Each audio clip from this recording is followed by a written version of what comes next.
जय।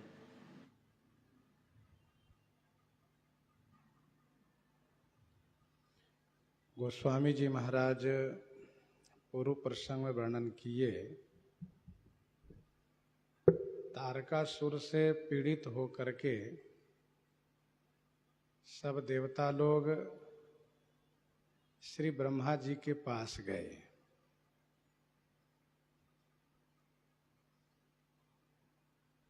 श्री ब्रह्मा जी ने देखा कि सब देवता सचमुच तेजहीन हो गए हैं।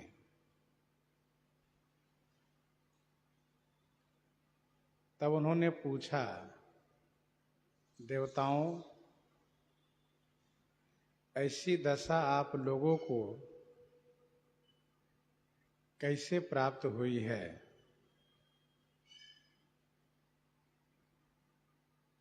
तब देवताओं ने तारकासुर के आतंक को एक एक करके वर्णन किए और फिर यह कहा कि हम लोगों के सुख छीन लिए गए हैं। हम लोगों के पास न कोई सुख है, न संपत्ति है। हम सब बड़े दुखी हैं। श्री ब्रह्मा जी ने सबको समझाया, देवताओं, तारकासुर ने ऐसा उग्र तप किया कि विवश होकर के मुझे वरदान देना पड़ा। उसके तप के तेज से सारा संसार प्रभावित हो गया था, इसलिए मैंने जाकर के वरदान दिया। पहले तो उसने ये कहा था कि हम अमर हो जाए, लेकिन मैंने कहा कि अमर होने का वरदान मैं नहीं दे सकता हूं। तब उसने कहा कि 7 दिन के बच्चे को छोड़ करके मेरी मृत्यु किसी के हाथ से न हो। तो मैंने तथास्तु कह दिया। 7 दिन के बच्चे में इतना सामर्थ्य हो,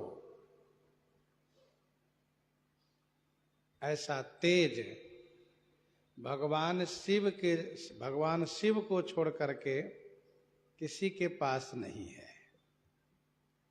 भगवान शिव के शुक्र में, भगवान शिव के वीर्य में, तेज में वह सामर्थ्य है कि उससे जो बच्चा जन्म लेगा वही 7 दिन में तारकासुर को मार पाएगा।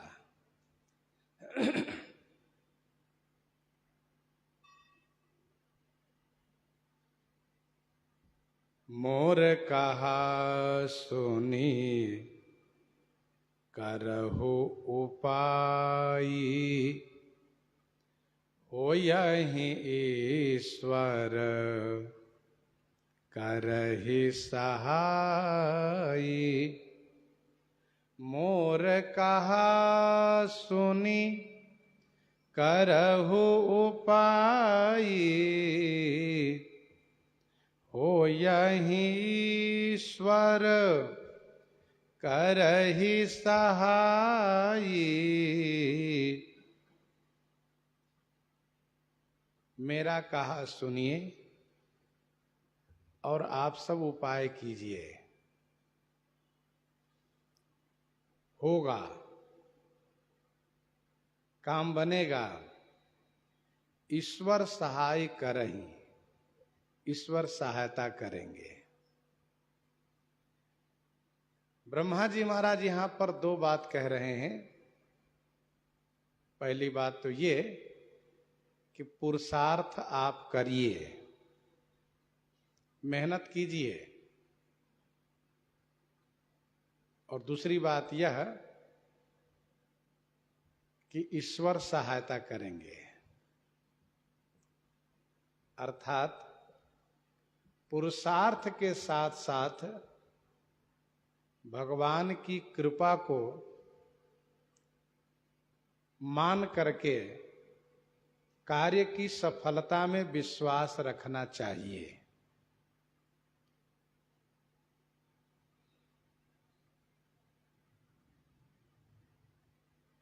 दोहावली 468 में गोस्वामी जी ने लिखा है, पुरुषार्थ पूरब कर्म, पुरुषार्थ पूरब कर्म परमेश्वर प्रधान, तुलसी पैरत सरित ज्यों सब ही काज अनुमान। दोहावली में जो गोस्वामी जी ने लिखा, वहां पर उन्होंने 3 बातें कही। पुरुषार्थ पूरब कर्म, परमेश्वर प्रधान, पुरुषार्थ के साथ साथ पूरब कर्म को जोड़े रखना चाहिए और परमेश्वर को प्रधान मान करके कर्म करना चाहिए।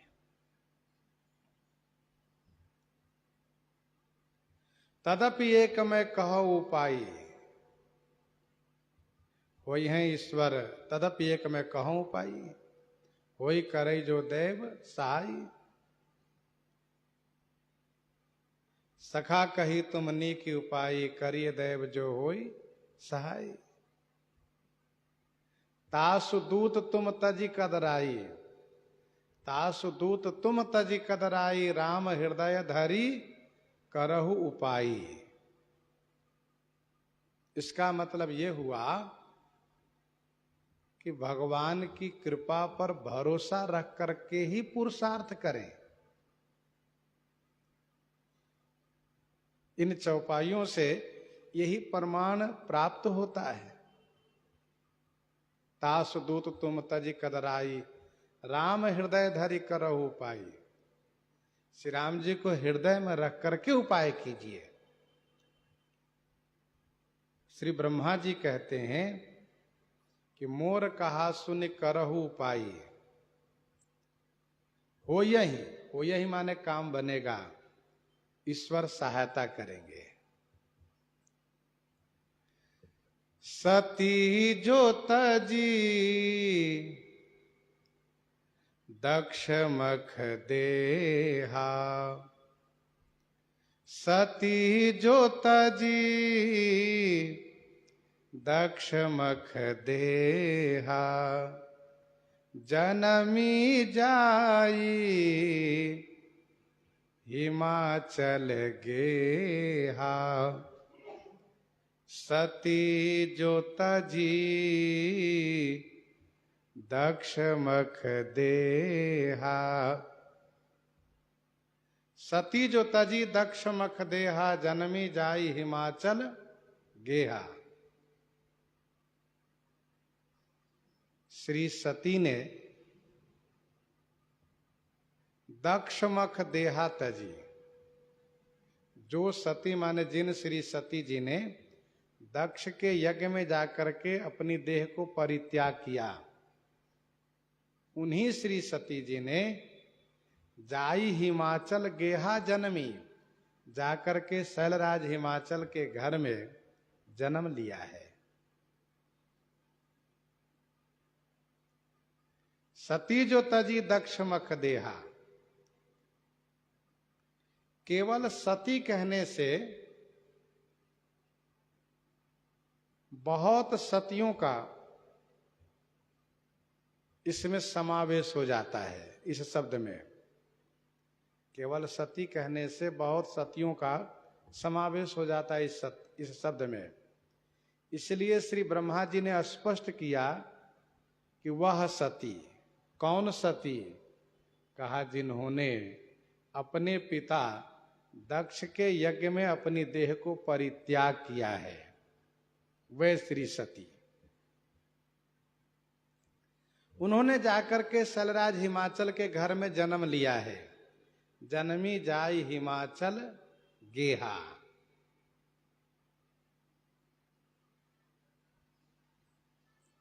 और ते ही तप कीन्ह शंभुपति लागी, शिव समाधि बैठे सब त्यागी, तेहि तप कीन्ह शंभुपति लागी। शिव समाधि बैठे सब त्यागी। तेहि माने उन्हीं श्री सती जी ने अब श्री पार्वती के रूप में हैं, उन्हीं ने शंभुपति लागी तप किन्ह, उन्हीं श्री सती जी ने जो पार्वती जी के रूप में शंभुपति लागी तप किन्ह माने तप किया है। और भगवान शिव सब त्यागी समाधि बैठे, भगवान शिव सब त्याग करके समाधि में बैठे हुए हैं।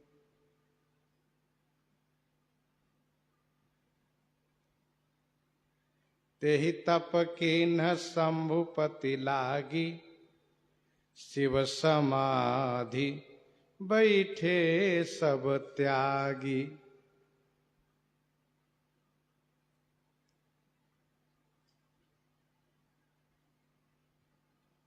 भगवान शिव के पुत्र से तारकासुर का अंत होगा, उसका मरण होगा।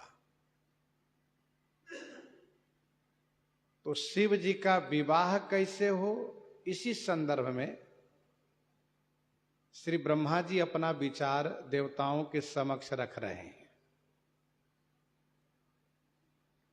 कि जो शिव शक्ति श्री सती जी थी, जिन्होंने पिताजी के यज्ञ में अपनी देह को परित्याग किया था, उन्हीं ने शैलराज हिमाचल के घर में जन्म लिया है। अब वे श्री पार्वती जी के रूप में हैं। उन्होंने शिव जी को पति बनाने के लिए कठिन तप किया है और मैंने उनको वरदान भी दिया है। उन्होंने सप्तऋषियों को स्पष्ट बताया भी है कि देखो मुनि अविवेक हमारा चाहिए सदा, शिव ही भरतारा। परंतु भगवान शिव सब त्याग करके समाधि में बैठे हैं।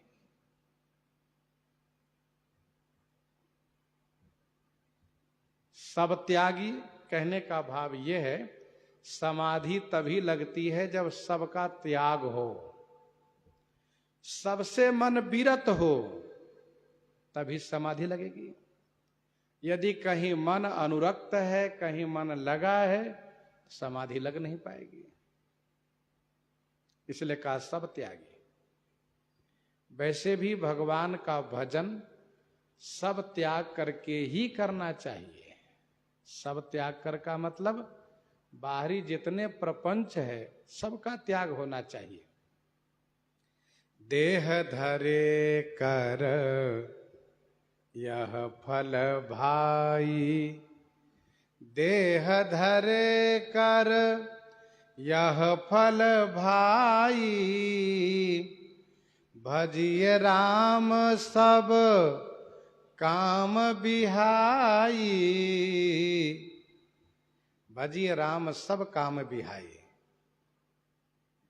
तो देह धरे कर यह फल भाई, भजिए राम सब काम बिहाई।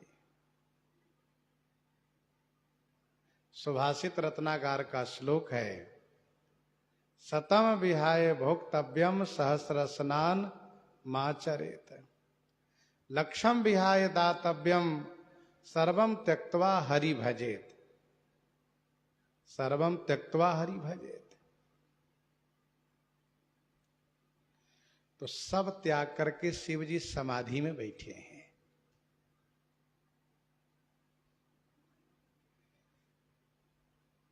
उनको समाधि से जगाना पड़ेगा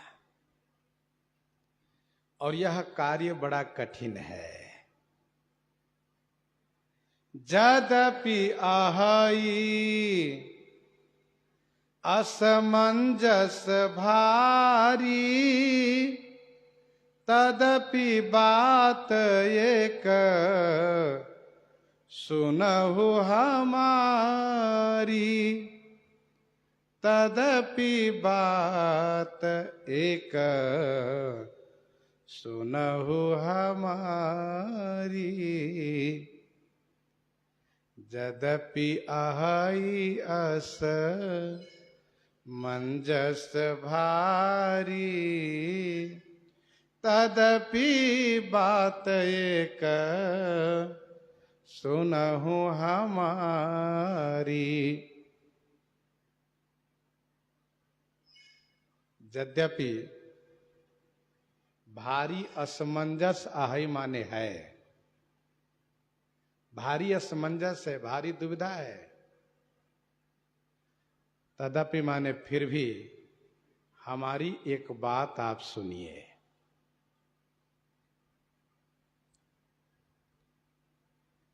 भारी असमंजस कहने का भाव यह है कि समाधि कब छूटेगी यह कहना बड़ा मुश्किल है। मान लीजिए समाधि छूट भी गई तो वे विवाह के लिए राजी होंगे या नहीं, यह भी कहना बड़ा मुश्किल है। कितने वर्ष के बाद उनकी समाधि छूटेगी यह भी नहीं कहा जा सकता। पूर्व समय में जब उन्होंने समाधि लगाई थी तो 87,000 वर्ष बिता दिए थे।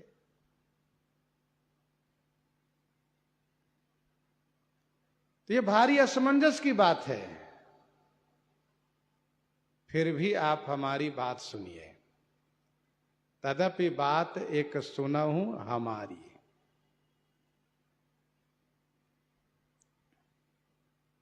पठबहु काम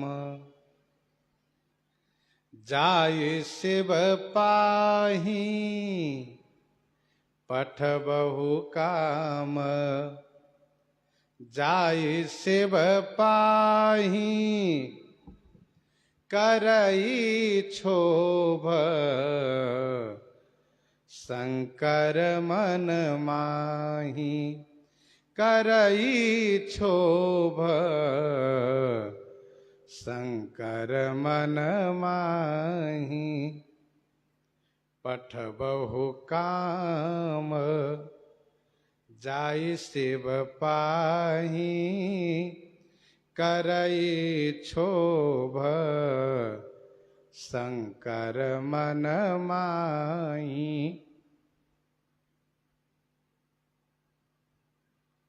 जाई शिव पाही काम पठबहु। आप लोग जा करके अपने लोक में जा करके और कामदेव को शिव जी के पास भेजिए। उनसे यह कह करके कि आप जाइए, कामदेव से कहिए कि आप जाइए और भगवान शिव के मन में क्षोभ उत्पन्न कर दीजिए। करई क्षोभ शंकर मन माही। श्री शंकर जी के मन में क्षोभ उत्पन्न कर दे। पठबहु काम जाय शिव पाही, करई क्षोभ शंकर मन माही।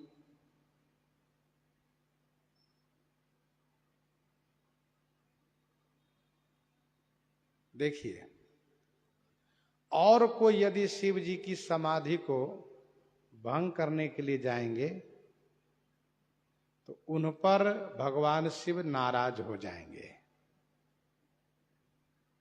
तो क्या कामदेव पर नाराज नहीं होंगे? कहा उन पर नाराज नहीं होना चाहिए। क्यों नहीं होना चाहिए? क्योंकि कामदेव का काम ही है मन में क्षोभ उत्पन्न करना, मन को चंचल करना, मन को क्षोभित करना, यह कामदेव का काम है। उनका नाम ही है मनसिज। मनसिज माने मन से जो जायमान हो, मन से जो उत्पन्न हो।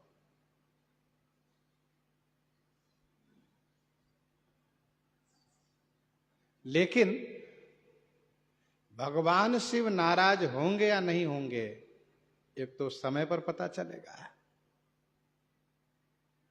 श्री ब्रह्मा जी कहते हैं कि आप लोग जाकर के कामदेव को भगवान शिव के पास भेजिए, यह कह करके कि जैसा भी हो वह भगवान शिव के मन को क्षुभित कर दें, मन को चंचल कर दे। समाधि भंग तभी होगी जब मन क्षुब्ध होगा। ध्यान दीजिएगा, सभी इंद्रियों का संबंध मन से होता है। जब मन चंचल हो जाएगा तो स्वाभाविक है कि सभी इंद्रियां क्षुब्ध हो उठेंगी। इसीलिए आप लोग कामदेव को भेजिए, यह काम कामदेव ही कर सकता है और कोई नहीं।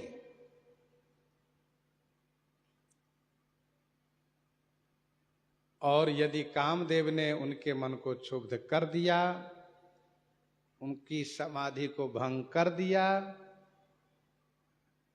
तो फिर ये बात रहेगी कि वो विवाह करें या ना करें। फिर वह बात आएगी कि विवाह करें या ना करें। तो हे देवताओं, हम लोग चलेंगे उनके पास और उनको मनाएंगे।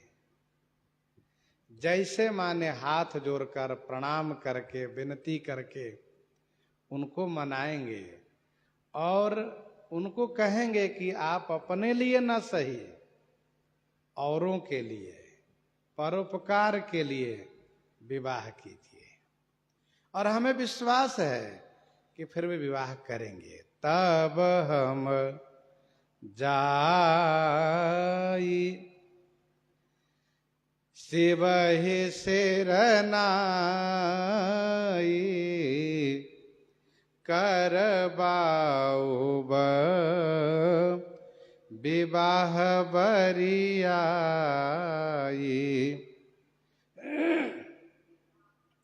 तब हम जाई शिव ही शरनाई। तब हम जा करके शिव जी को प्रणाम करेंगे। श्री ब्रह्मा जी कह रहे हैं, और बरियाई विवाह करवाओ, हठ कर देंगे और उनसे जबरदस्ती विवाह करवाएंगे, विवाह के लिए हाँ करवाएंगे। और एक बार हाँ कर देंगे तो फिर हम उनको विवाह कराकर ही छोड़ेंगे। और हुआ भी यही है। कामदेव के नष्ट होने पर भगवान शिव ने रति को वरदान दिया और देवता लोग श्री शिव जी के पास आए। और जैसे भगवान शिव ने हाँ कर दिया, वैसे ही विवाह की पूरी तैयारी शुरू कर दी है। कहा अब देरी मत करो। क्यों? कहा कोई भरोसा नहीं कब इनकी समाधि लग जाए। कहा विवाह के बाद, कहा विवाह के बाद फिर समाधि नहीं लगेगी इनकी। विवाह के पूर्व कभी भी समाधि लगा सकते हैं। तो तब हम जाई शिवहि सिरुनाई, करबाऊ विवाह बरियाई। जबरदस्ती विवाह कराएंगे। ध्यान दीजिएगा, बड़े लोगों से जब कोई काम लेना होता है तो वहां अकड़ नहीं चलता है, वहां फिर नम्र होकर काम लेना पड़ता है। ब्रह्मा जी, श्री विष्णु जी, श्री शंकर जी, ये त्रिदेव तीनों महान हैं। श्रीमद् भागवत जी में वर्णन है कि तीनों ब्रह्म का ही स्वरूप है। ब्रह्म ही तीन रूप में आए हैं सृष्टि के कार्य को करने के लिए। एक उत्पन्न करते हैं, एक पालन करते हैं, एक संहार करते हैं। अच्छा, एक विशेषता ये है, यदि ठीक से हम विचार करके देखें तो भगवान विष्णु से ब्रह्मा जी, ब्रह्मा जी से शिव जी, ऐसे तो उत्पन्न हुए हैं। भागवत जी में ऐसे ही वर्णन है और पुराणों में वर्णन है। भगवान के नाभि से कमल, कमल से ब्रह्मा जी, और फिर ब्रह्मा जी के भौवें से रुद्र भगवान शिव की उत्पत्ति है। फिर भी तीनों की अपनी गरिमा है। तीनों की व्यवस्था यह है कि जिनसे काम होना होता है उनके पास देवताओं के साथ दोनों जाते हैं और स्तुति, वंदन, प्रणाम सब करते हैं। यदि ब्रह्मा जी से बात बननी हो तो श्री शिव जी, श्री विष्णु जी जाएंगे, साथ में देव लोग होंगे। श्री शंकर जी से बात बननी हो तो वहां पर श्री ब्रह्मा जी, विष्णु जी जाएंगे, और श्री विष्णु जी से बात बननी हो तो वहां श्री ब्रह्मा जी और श्री शंकर जी जाएंगे, साथ में सब देवता होंगे और सब अनुनय विनय प्रार्थना सब करेंगे। वहां ऐसा नहीं लगता है कि अमुक बड़े अमुक छोटे, जिनसे काम होना है वही सबसे बड़े दिखते हैं और सब उनकी स्तुति करते हैं। तो श्री ब्रह्मा जी ने कहा कि तब हम जाई शिवहि सिरुनाई, सिर नवाएंगे, प्रणाम करेंगे, उनके पांव पकड़ लेंगे और तब तक नहीं छोड़ेंगे जब तक वे हाँ नहीं कर देंगे। क्यों देवताओं? कहा महाराज, जब आपकी इस तरह से कृपा होगी तो बात तो बनेगी ही। तो इस प्रकार से विश्वास है तीनों देव को। यदि ब्रह्मा जी से बात बननी हो तो वे लोग पांव पकड़ेंगे, विष्णु जी से बात बननी हो तो ये दोनों पांव पकड़ेंगे, शिव जी से बात बननी है तो ब्रह्मा जी पांव पकड़ेंगे।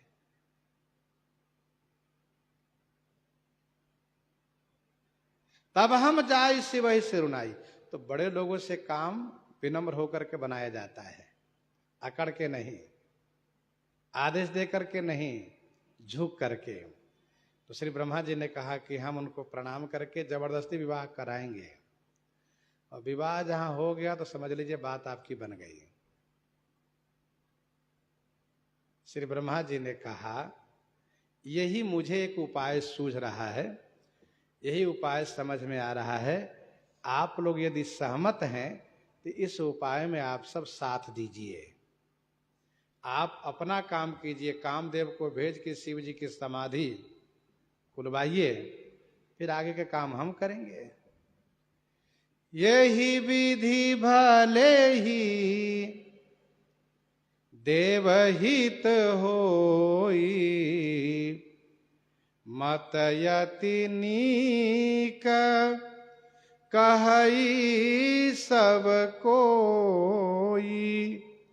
यही विधि भले ही देवहित होई, मत यति नीक कहई सब कोई।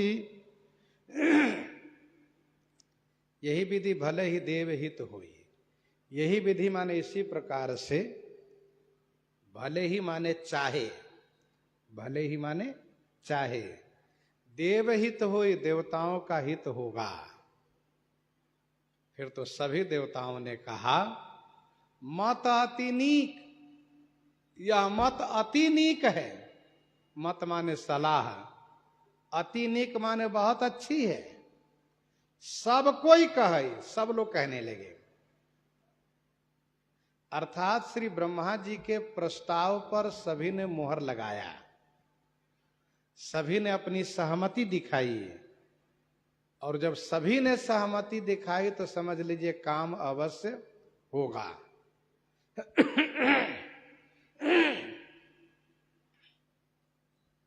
कहीं पर कोई विचार हो रहा हो, कहीं पर कोई विचार हो रहा हो, 10 लोग बैठे हो, और उस विचार में यदि कोई प्रस्ताव रख रहा हो, उसमें कोई प्रस्ताव रख रहा हो और उस प्रस्ताव पर सब सहमत हो जाते हो, तो समझना चाहिए यह प्रस्ताव अवश्य पूरा होगा, यह फलीभूत होगा। और यदि कोई प्रस्ताव रखता हो और 2-4 लोग कहते हो ठीक है, और 2-4 लोग कहते हो कि नहीं ठीक नहीं है, तो समझ लो कि ये होने वाला नहीं है। इसीलिए पंचायत में प्रस्ताव पर जब सब एक मत हो तभी वह प्रस्ताव फलीभूत होता है। मोर वचन सबके मन माना, यह उस वक्त की बात है जब रावण के अत्याचार से पीड़ित होकर के सब देवता लोग भगवान ब्रह्मा के पास सुमेरु पर्वत पर पहुंचे हैं। भगवान शिव भी हैं। वहीं पर इस संदर्भ में चर्चा होने लगी कि भगवान कहाँ मिलेंगे, उनके पास हम कैसे चलेंगे, कहाँ चला जाए, कहाँ से पुकार किया जाए। किसी ने कहा बैकुंठ में रहते वहीं चला जाए, किसी ने कहा क्षीर सागर में रहते वहां चला जाए। लेकिन इस प्रस्ताव पर सब सहमत नहीं हुए। तो भगवान शिव अपना प्रस्ताव उस समाज में रख दिए। उन्होंने कहा कि भगवान तो सब जगह है और वे समान रूप से हैं। ऐसा नहीं कि यहां कम वहां ज्यादा है, ऐसा कम है वहां, यहां पर कम है वहां पर ज्यादा है। हरि व्यापक सर्वत्र समाना, प्रेम ते प्रगट हो ही मैं जाना। मेरा तो मन कहता है कि वे सभी वस्तु, सभी देश, सभी काल में है।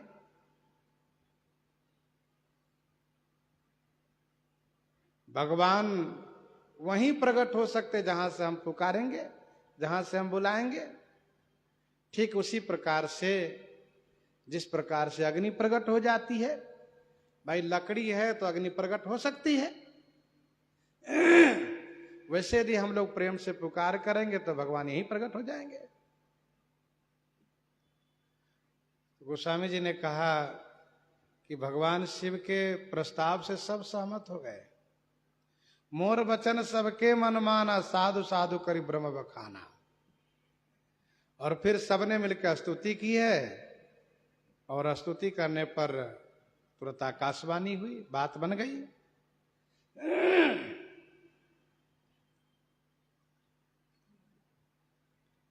भगवान श्री रामचंद्र जी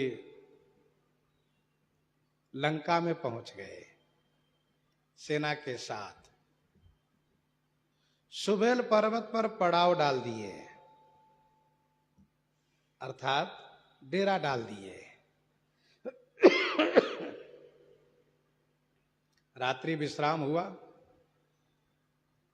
प्रातः काल जगने के बाद श्री राम जी अपने मंत्रियों को बुलाए और मंत्रियों से प्रभु ने कहा हम लोग लंका में आ गए हैं, अब आगे क्या करना चाहिए, इस संदर्भ में आप लोग अपना विचार रखिए। तो श्री जामवंत जी महाराज अपना प्रस्ताव रख दिए कि सरकार, यद्यपि हनुमान जी रावण के पास एक बार हो चुके हैं, जा चुके हैं, लेकिन तब हनुमान जी श्री सीता जी की खोज में गए थे। दूत के रूप में नहीं गए थे। नीति कहती है कि शत्रु के पास एक बार दूत भेजा जाना चाहिए और अपना विचार उनको अवगत कराया जाना चाहिए।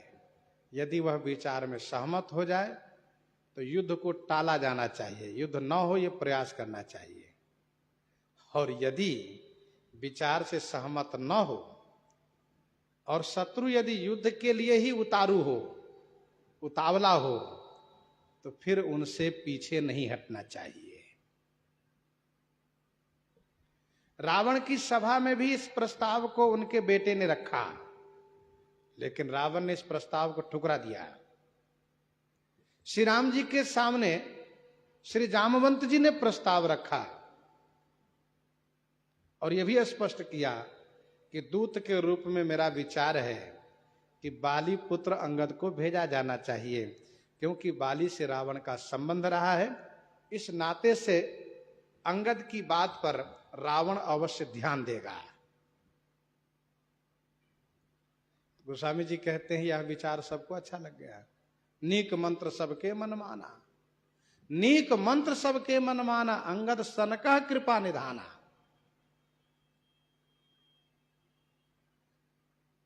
तो कहने का भाव यह है कि समाज में प्रस्ताव पर जब तक सब एकमत न हो तब तक वह प्रस्ताव निष्फल होने के स्थिति में रहता है, सफल होने की स्थिति में नहीं रहता है। आप कहेंगे ऐसा भी कोई प्रस्ताव मानस जी में है जो एकमत न होने से निष्फल हो गया? कहाँ, वो है एक प्रस्ताव। भगवान श्री राघवेंद्र श्री रामभद्र जो सागर के तट पर सेना को लेकर के उतर गए और सागर पार कैसे किया जाना चाहिए इस संदर्भ में मंत्रियों से सलाह लेने लगे। श्री राम जी सब काम मंत्रियों से सलाह लेकर करते हैं। प्रभु ने पूछा सागर पार कैसे किया जाना चाहिए? तो विभीषण जी महाराज ने सविनय निवेदन यह किया कि सरकार सागर से विनती करनी चाहिए। लक्ष्मण जी महाराज तुरंत उसका खंडन कर दिए। कब? जब श्री राम जी ने विभीषण जी की बात को स्वीकार करते हुए कहा ठीक है, सखा कही तुम नीक उपाय करिए दैव जो होई सहाय। श्री लक्ष्मण जी तुरंत भड़क गए, उनको गुस्सा आ गई। मंत्रण यह लक्ष्मण मन भावा, राम वचन सुनि अति दुख पावा। उन्होंने भी हाथ जोड़ करके कहा सरकार ये सब करना एक प्रकार से समय टालना है, हमारे पास व्यवस्था है, हम समुद्र को सुखा सकते हैं, तो फिर हम समुद्र से प्रार्थना क्यों करें? और क्या समुद्र रास्ता देगा जब आप खुद संदेह कर रहे हैं? यदि दैव सहायता करे तो होगा, आपके शब्दों में ही संदेह है, तो ये इसमें हमें नहीं लगता है कि समुद्र रास्ता देगा। श्री लक्ष्मण जी विरोध कर दिए तुरंत। नाथ देव कर कमन भरोसा, सोखे सिंधु करिए मन रोसा। और सरकार एक बात और स्पष्ट बता दूं, ये कायरों का काम है, दैव देव पुकार करना। मतलब कायर का काम है दैव के भरोसा करना, और आलसी का काम है दैव देव पुकार करना। दैव जब देगा तो मिलेगा, जब दैव देगा। ये पुरुषार्थियों काम नहीं है। कादर मन कहो एक अधारा, दैव देव आलसी पुकारा। श्री लक्ष्मण जी बड़े रोष में हैं, दुखी भी हैं। तो श्री राम जी ने उनसे कहा भैया घबराओ नहीं, ऐसा ही करेंगे हम। कब? कहा पहले सखा की बात पूरी कर ले, फिर आपकी बात पूरी करेंगे। तो श्री लक्ष्मण जी कह रहे ठीक है करिए, कुछ होने जाने वाला है नहीं। और सचमुच वही हुआ, कुछ नहीं हुआ। जब श्री राम जी 3 दिन तक प्रतीक्षा किए, प्रार्थना किए, और इसके बाद सरकार ने कहा लक्ष्मण जी भैया मेरा धनुष बाण ला करके दो। कहा लीजिए, तुरंत लीजिए, मैं समुद्र को सुखा दूंगा। महामूर्ख है, मूर्खों से विनती नहीं करनी चाहिए। लक्ष्मण जी मन ही मन कह रहे तुम पहले कह रहे थे आपसे, लेकिन आप माने नहीं, 3 दिन समय बेकार गंवा दिए। अस कही रघुपति चाप चढ़ावा, यह मत लक्ष्मण के मन भावा। कहने का अभिप्राय यहां पर यह था कि जिस प्रस्ताव पर खंडन मंडन होता हो वह प्रस्ताव संशय में ही रहेगा, वह एक किनारा नहीं लगेगा, समझ लीजिए। और जिस प्रस्ताव पर एक मत से मोहर लग जाए, मंडन ही मंडन हो जाए, समझ लीजिए पूरा होगा। यही विधि भले ही देव हित होई, मत अति नेक कहे सब कोई। सब देवताओं ने कहा श्री ब्रह्मा जी से कि यह सलाह बहुत अच्छी है। हाँ, देवता लोग भी विचार किए कि यदि कोई और शंकर जी को समाधि भंग करने के लिए जाता तो उन पर विपत्ति आ जाती। लेकिन कामदेव मनसी है, उनका काम ही है मन में हलचल मचाना, उत्पात करना मन में, वे इसलिए बनाए ही गए हैं, इसलिए ठीक है।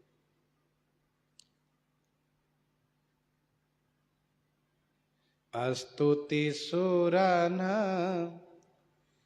किन्ह अति हेतु, स्तुति सुरन किन्ह अति हेतु,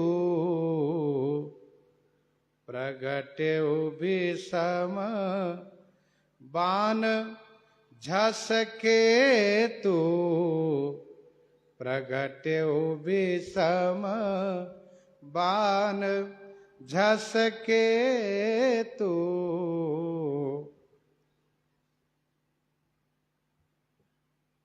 कुमार संभव में वर्णन है, ब्रह्मा जी जब इतना कह करके अंतर्ध्यान हो गए तब देवताओं ने स्तुति की है।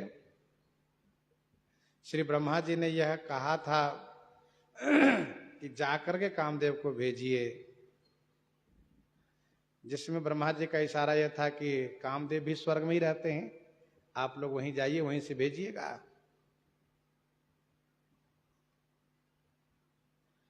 गोस्वामी जी कहते हैं देवताओं ने अति हेतु स्तुति कीन है, तो कुमार संभव के अनुसार ब्रह्मा जी के अंतर्ध्यान होने पर देवताओं ने स्तुति की है।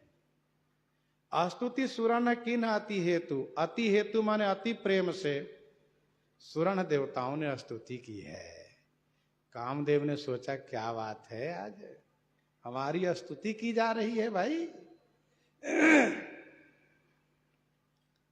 कुछ न कुछ काम होगा इसलिए हमारी स्तुति की जा रही है। फिर तो कामदेव रथारूढ़ होकर के अपना अस्त्र शस्त्र लेकर के प्रकट हो गए।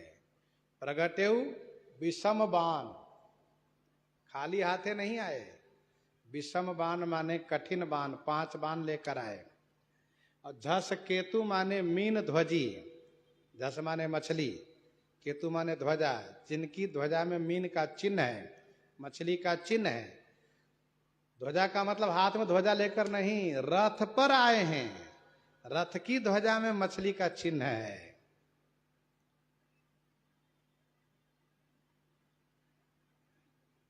धनुष बाण रथ के साथ प्रकट हुए। प्रगटे विषम बाण झस केतु।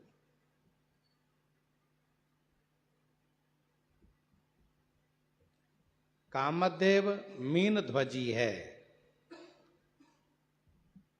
और मछली को पानी प्रिय है, पानी के बिना मछली नहीं रह सकती। इसका मतलब ये हुआ कि कामदेव अधर्म रूपी पानी को इतना बढ़ावेगा, इतना बढ़ाएगा कि उसकी मछली, कामदेव की मछली जीवित रहेगी, लेकिन संसार में हाहाकार मचेगा।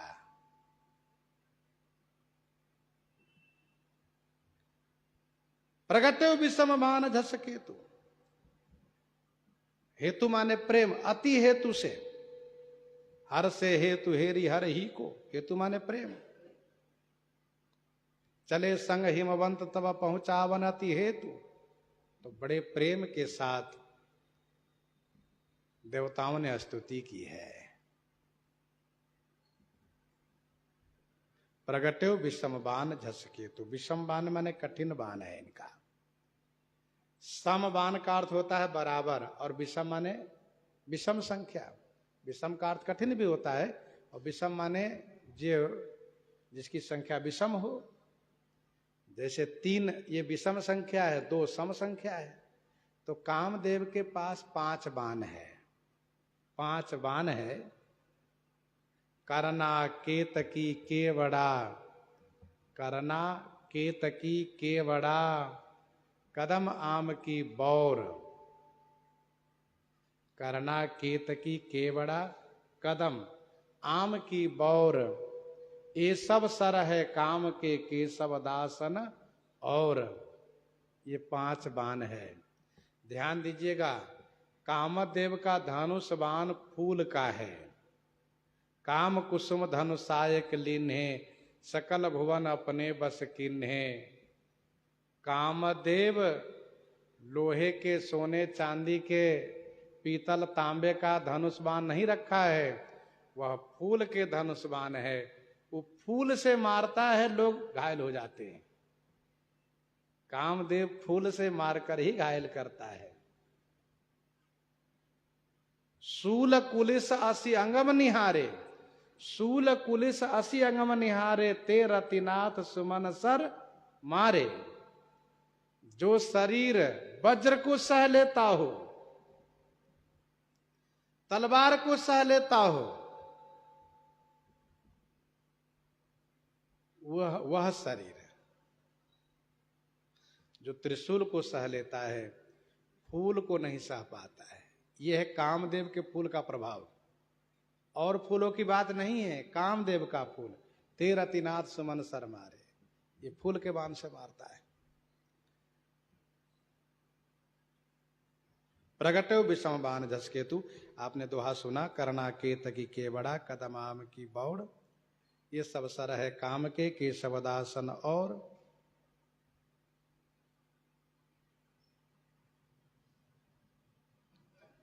एक बात और ध्यान दीजिएगा, मछली जो है ना, वशीकरण का चिन्ह माना जाता है। मछली वशीकरण का चिन्ह माना जाता है। इसका मतलब यह हुआ कि कामदेव का जो रथ है ना, उस रथ की ध्वजा पर जो मछली का चिन्ह है, तो रथ की ध्वजा मानो वशीकरण के प्रतीक है। कामदेव की रथ की ओर जो देखता है वह विमोहित हो जाता है, क्योंकि मछली वशीकरण का चिन्ह माना जाता है। और अभी आपने सुना कि मछली को जल सर्वाधिक प्रिय है, पानी के बिना एक पल भी जीवित नहीं रहना चाहती। दोहावली 318 में गोस्वामी जी ने लिखा, मकर उरग दादुर कमठ जल जीवन जल गेह, मकर उरग दादुर कमठ जल जीवन जल गेह, तुलसी एक मीन को है सांचिलो स्नेह, तुलसी एक मीन को है सांचिलो स्नेह। अस्तुति सुरन कीन अति हेतु, प्रगट विषम बाण झसकेतु। कामदेव प्रकट हुए। कामदेव ने पूछा, देवताओं क्या बात है, आप लोगों ने बड़ी स्तुति की है, बड़े प्रेम से आप लोगों ने बुलाया है। तब देवताओं ने कहा, हे कामदेव, हम लोग जानते ही नहीं अपितु मानते भी हैं कि सबसे बड़ा बलवान कोई है तो वो आप हो।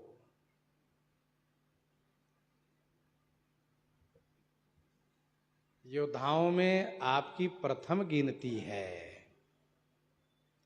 कामदेव ने सोचा, क्या बात है, बड़ी तारीफ हो रही है। समझ लो जिनकी बड़ी तारीफ हो रही हो, उनसे कोई बहुत बड़ा काम लेने की संभावना है। और फिर जो लोग कभी कभी चिढ़ते भी हो, और वे लोग जब प्रशंसा करने लगे, बड़ी तारीफ करने लगे, तो समझना कि ये जान भी ले सकता है। तो देवताओं ने कहा, आपकी गिनती योद्धाओं में सर्वप्रथम है। संसार के अद्वितीय योद्धा आप हैं। काम कुसुम धनुषायक लीन्हे, सकल भुवन अपने बस कीन्हे। हम देवताओं पर बहुत बड़ा संकट आ गया है, इसलिए हम लोग आपकी शरण में गए हैं। संकट यह है कि बजरंग का पुत्र जो ताड़कासुर है वह इतना आतंक मचाया है कि हम देवताओं का सुख छीन लिया गया है। स्वर्ग से हम देवता भगा दिए गए हैं। हम लोग मारे मारे फिर रहे हैं, कहीं छुपने की जगह नहीं है। और इसके बाद भी वह हमारे पीछे पड़ा रहता है। सो हे कामदेव, उसके मरण का यही एकमात्र उपाय है कि भगवान शिव का विवाह हो। तो भगवान शिव के विवाह होने से उनके पुत्र जो होंगे उन्हीं के द्वारा उसका मरण होगा, और वही हम देवताओं के सेनापति भी होंगे। इसलिए हम लोगों ने आपको स्मरण किया है और आपकी शरण में हम लोग हैं। आप भगवान शिव की समाधि भंग कीजिए, यही हम लोगों का काम है।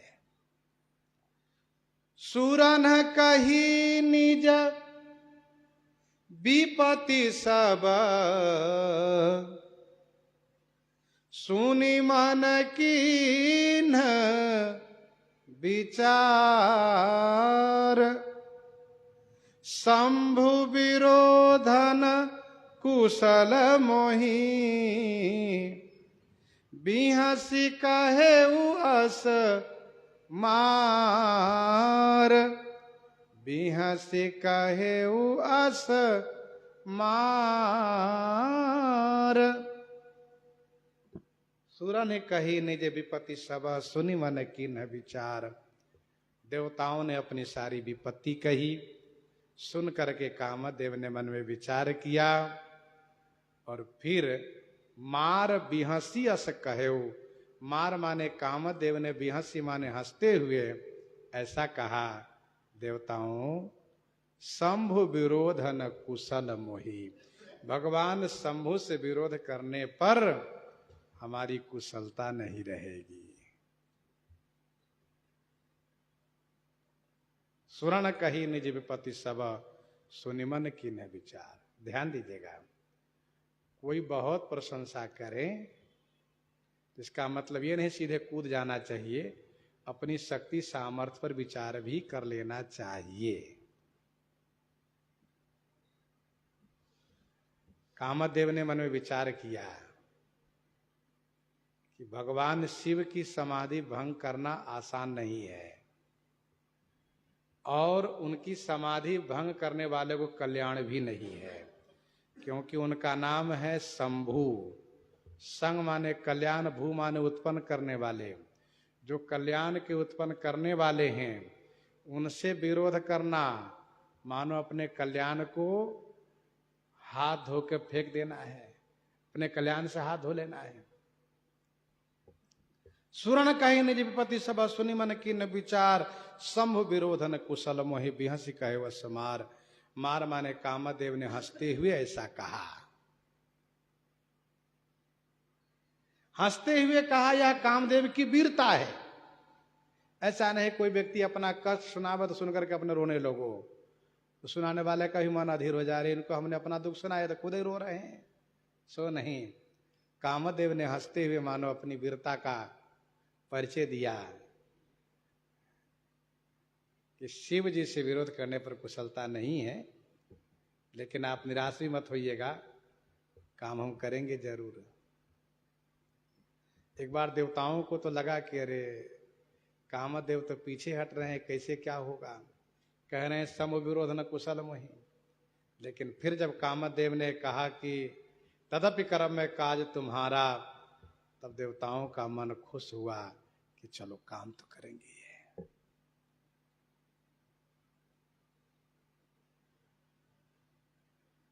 कामदेव को हंसी क्यों आई? हंसी इसलिए आई, संत महापुरुष लोग इस संदर्भ में कहते हैं, हंसी इसलिए आई कि देवताओं की स्वार्थ पारायणता देख करके, देखो इन स्वार्थियों का, इनको नहीं मालूम है कि भगवान शिव महादेव हैं, उनसे विरोध कराने जा रहे हैं हमसे।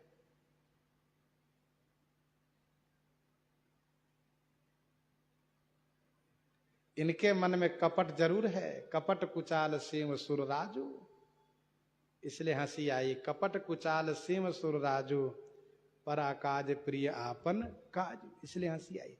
दूसरा भाव यह है,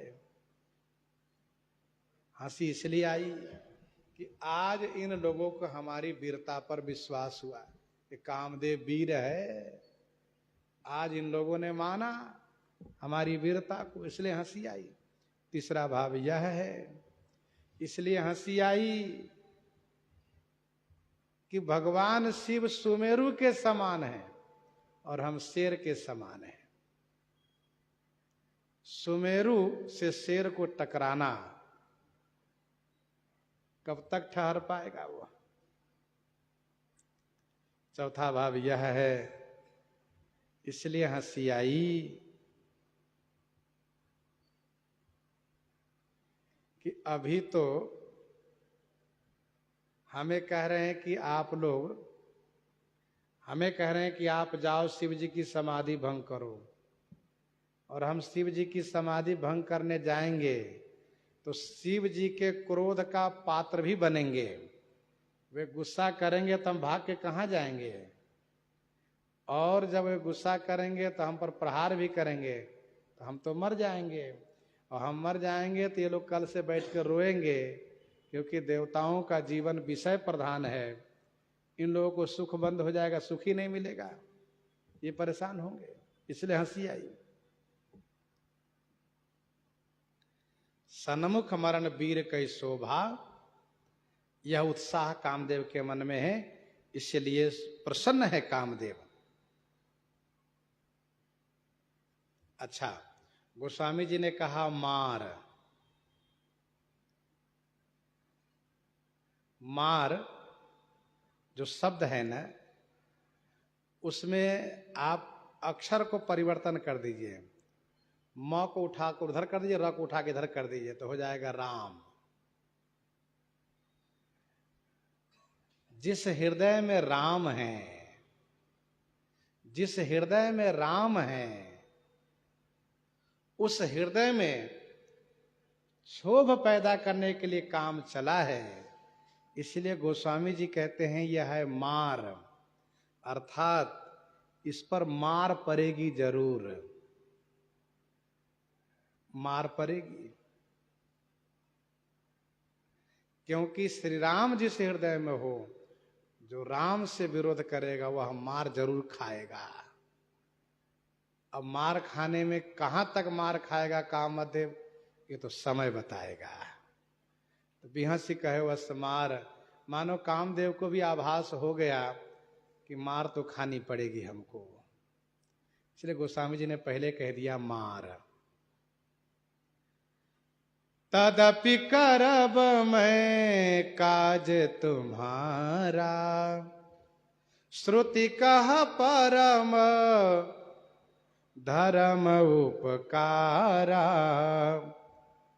तदपि करब मैं काज तुम्हारा, श्रुति कह परम धर्म उपकारा। तदपि मैं तुम्हारा काज करब, तदपि माने फिर भी मैं आपका काम अवश्य करूंगा, क्योंकि भगवती श्रुति कहती हैं परोपकार करना यह परम धर्म है। तो हम क्यों परम धर्म से मुंह मोड़े, मौका मिला है हम भी परम धर्म करेंगे, हम भी परोपकार करेंगे। देखो भाई, कामदेव जब परोपकार करने से मुंह नहीं मोड़ा, तो किसी को भी परोपकार करने से मुंह नहीं मोड़ना चाहिए। और परोपकार करने में फिर कहीं मोह ममता नहीं करना पड़ता है। परोपकारी को मोह ममता से मुक्त होना पड़ता है। समय आने पर अपने आप को भी बलिदान कर देना पड़ता है। तदपि कर्म मैं काज तुम्हारा, मैं आपका काम करूंगा। देवताओं को आश्वासन मिला, देवताओं को विश्वास हुआ, कामदेव काम करेंगे। तदपि कर्म में काज तुम्हारा, क्योंकि श्रुति कहती है परम धर्म है यह उपकार करना।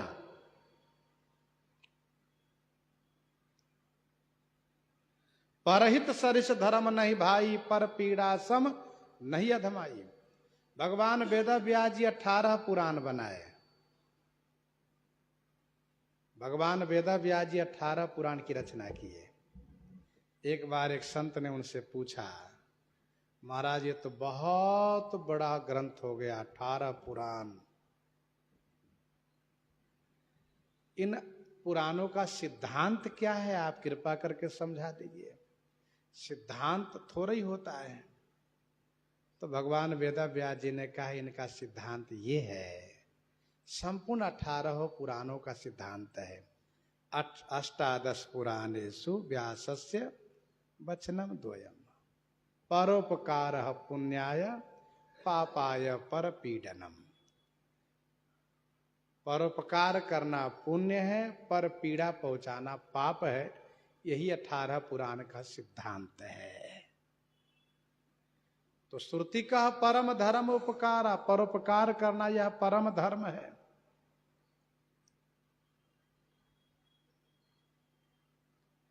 श्री भर्तहरि जी महाराज कहते हैं कि निस्वार्थ भाव से जो परोपकार करता है वह सत्पुरुष है।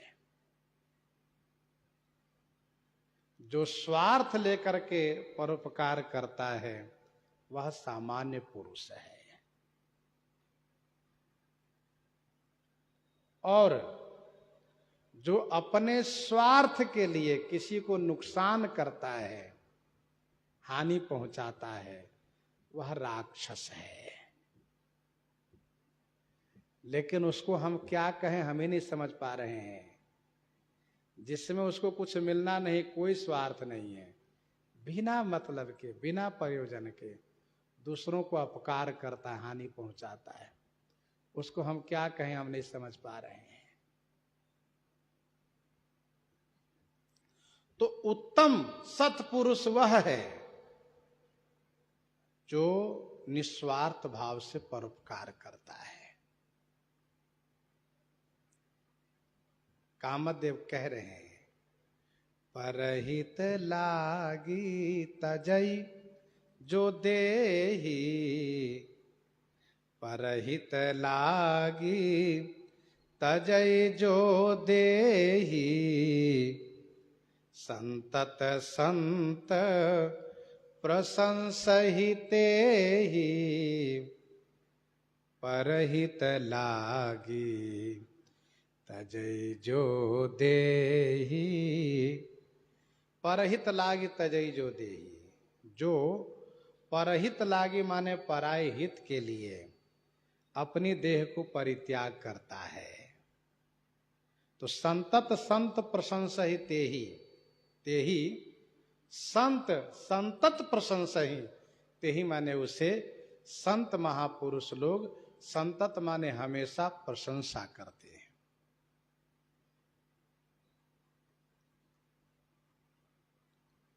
देखो भाई, परोपकार के रहस्य को, परोपकार की महिमा को संत ही जानते हैं, क्योंकि परोपकार वचन मन काया, संत सहज स्वभाव खगराया।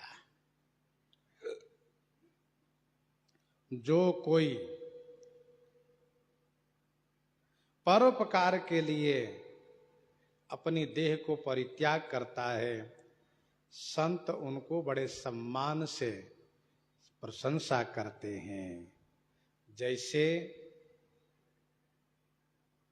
जल भरी नयन कहै रघुराई, जल भरी नयन कहै रघुराई, तात करम निज ते गति पाई। श्री राम जी जटायु जी से कहते हैं, परहित बस जिन के मन माही, तिन कह जग दूर लभ कछु नाही, तिन कह जग दूर लभ कछु नाही। जिसके मन में परहित बसा हो उनके लिए संसार में कुछ भी अप्राप्त नहीं है, दुर्लभ नहीं है। परहित बसा होता है संतों के मन में। अच्छा, श्री राम जी परम साधु हैं, सबको कहे राम सुठी साधु।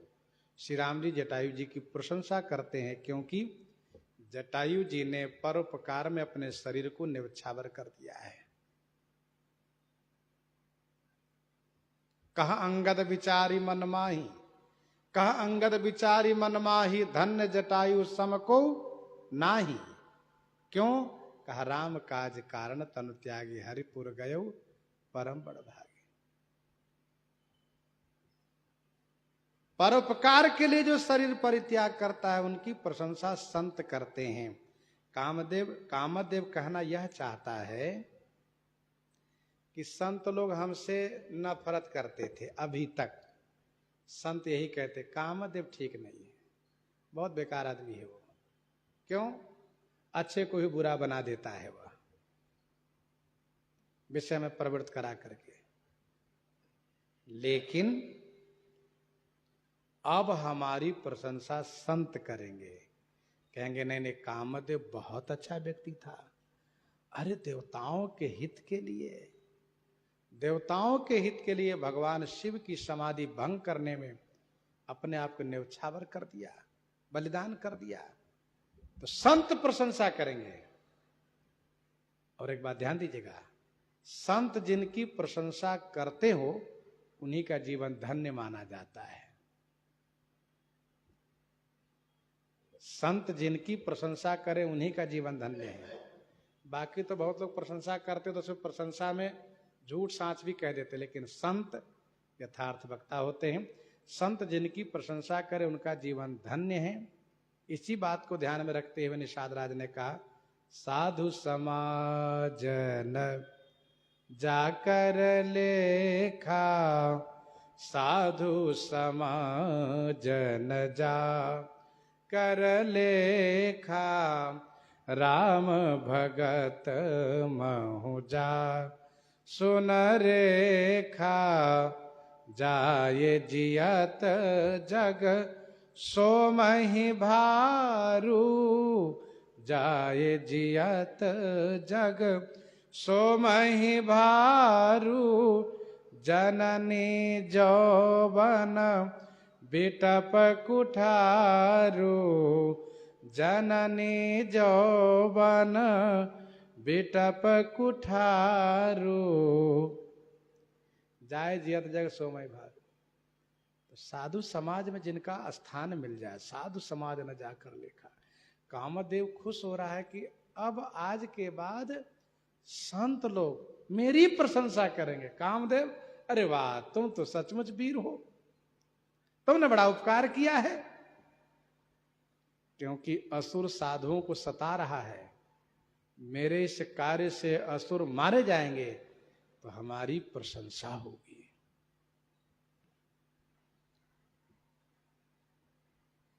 संतत संत प्रशंसिते।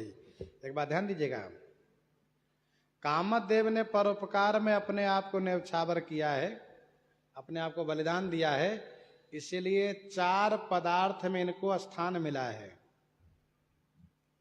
4 पदार्थ में इनका स्थान मिल गया, इनका नाम हो गया।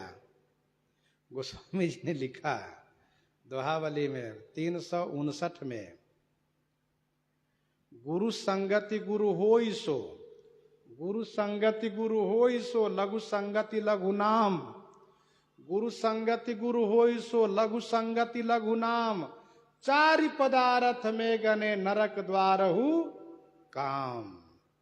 चार पदार्थ में इनका नाम हो गया, अर्थ, धर्म, काम, मोक्ष। अर्थ, धर्म, पहले लोग अर्थ, धर्म, मोक्ष को ही महत्व देते थे। कहा भैया अर्थ पैसे चाहिए, धर्म पुण्य कर्म करो, और फिर इसके बाद ये होता था कि मोक्ष। लेकिन जब कामदेव ने परोपकार में अपने आप को बलिदान कर दिया तो अब लोग आदर के साथ कहते सुनो, अर्थ, धर्म, काम, तब मोक्ष। इसकी प्रशंसा होने लगी। अस कही चले सब ही सिर नाई, सुमन धनुष कर सहित सहाई। अस कही चले सब ही सिर नाई। ऐसा कह करके कामदेव ने सबको प्रणाम किया। सब लोगों ने हृदय से मंगल कामना किया, विजयी भव। अस कही चले उस सबही सिरुनाई, सुमन धनुष कर सहित सहाय। हाथ में फूल का धनुष है, सहायक इनके साथ हैं। सहायक जैसे बसंत इनके मित्र साथ में हैं, तथा अप्सराएं ये सब साथ में हैं। अस कही चले उस सबही सिरुनाई।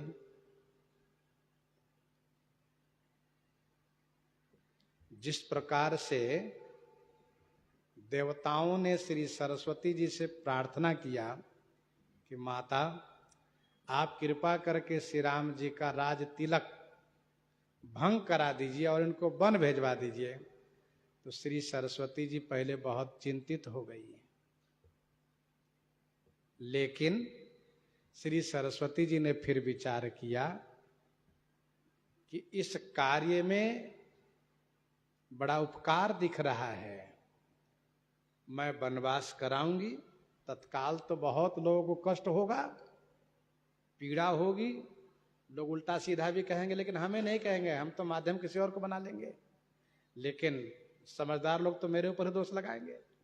लेकिन परिणाम अच्छा है क्या? श्री राम जी बन जाएंगे, असुरों का संहार करेंगे, धर्म की स्थापना करेंगे, ब्राह्मण, गौ, संत, सज्जन, पृथ्वी सबकी रक्षा होगी। तो आगिल काज विचारी बहोरी, आगिल काज विचारी बहोरी, करी हैं चाह कुशल कवि मोरी। श्री सरस्वती जी सोच रही हैं, जब श्री राम जी इतना बड़ा कार्य करेंगे तो कवि लोग श्री राम जी के चरित्र लिखने के लिए बैठेंगे, और चरित्र लिखने के लिए बैठेंगे तब याद करेंगे मां सरस्वती आप आइए और कृपा कीजिए कि मैं बढ़िया कविता बनाऊं, तो मैं वहां जाकर के श्री राम चरित्र लेखन कराऊंगी। आगिल काज विचार बहोरी, करी हैं चाह कुशल कवि मोरी, हरस हृदय दशरथ पुराई। खुश होकर के श्री दशरथ जी के पुर में आई। तो वैसे ही कामदेव ने सोचा परिणाम बड़ा सुंदर है। अरे एक दिन मरना तो है ही, एक दिन मरना तो है ही, लेकिन ऐसे मरो कि सज्जनों की दृष्टि में मृत्यु प्रशंसनीय हो जाए। इसीलिए अस कही चले उस सबही सिरुनाई, सुमन धनुष कर सहित सहाय। सबको प्रणाम किया। कामदेव ने सोचा ये मेरा आखिरी प्रणाम होगा। अब ऐसा नहीं लगता है कि पुनः हम इन लोगों के बीच आएंगे। काम तो होगा लेकिन हम वापस आएंगे ये संदेह है। इसलिए सबसे आशीर्वाद ले लूं, जैसे काम पूरा हो जाए, काम पूरा कर सकूं। काम बड़ा कठिन है। अस कही चले उस सबही सिरुनाई, सुमन धनुष कर सहित सहाय। हाथ में धनुष बांध लिया है, सहायकों को लिया है। अब जब कामदेव चला है तो मन में उसके विचार आया कि कामदेव शिव जी के पास जा रहा है, शिव जी की समाधि भंग करने जा रहा है। शिव जी के कोप का भाजन बनेगा, मर जाएगा। लेकिन कामदेव है क्या, लोगों को पता तो चले। वह जो मारा गया है कामदेव कैसा है, क्या कर सकता था, क्या उसकी शक्ति थी, यह तो सबको पता चले। तब कामदेव ने मन बनाया कि मैं अपना प्रभाव प्रकट करूंगा, जिसमें भगवान शिव की प्रशंसा होगी। इतने बड़े पराक्रमी बलवान वीर को शिव जी ने मारा।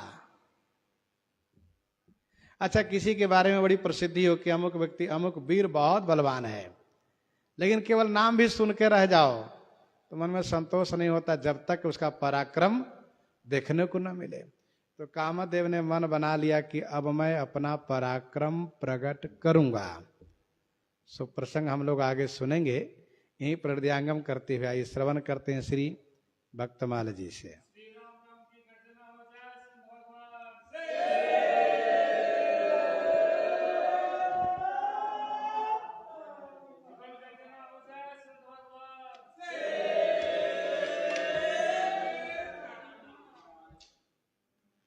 थोड़ा चिमटा को सही से दबा